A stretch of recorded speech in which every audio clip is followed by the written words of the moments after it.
We need to guarantee two things. First is that developed countries reduce quickly their emissions, and second, that they cooperate with emerging economies and other developing countries with finance, with technology, with support, in order to allow them to accelerate also the green transition of their economies that they cannot do by themselves, because they came later in the development process.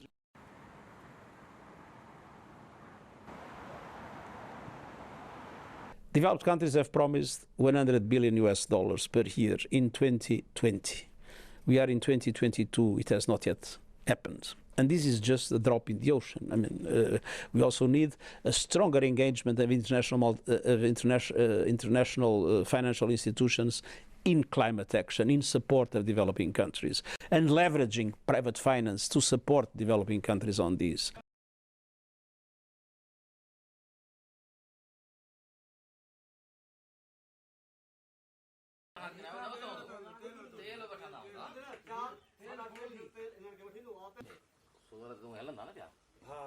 Then look at Pakistan, the devastation that took place.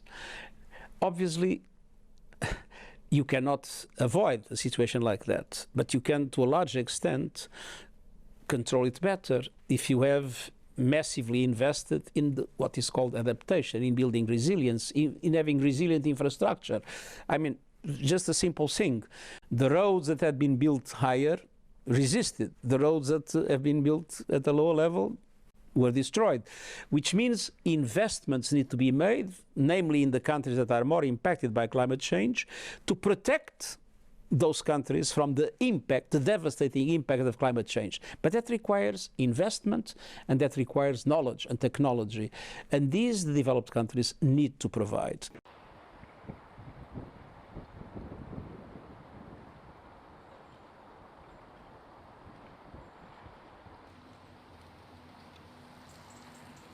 There was a promise of $40 billion per year in Glasgow.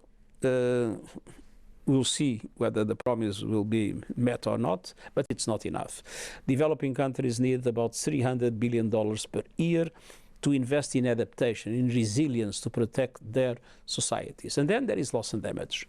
Loss and damage is in the Paris Agreement, but until now there has not been a serious discussion and a serious mechanism of action to put it seriously on the table. So I hope that in Cairo, finally, it will be possible to have serious discussions and action on loss and damage.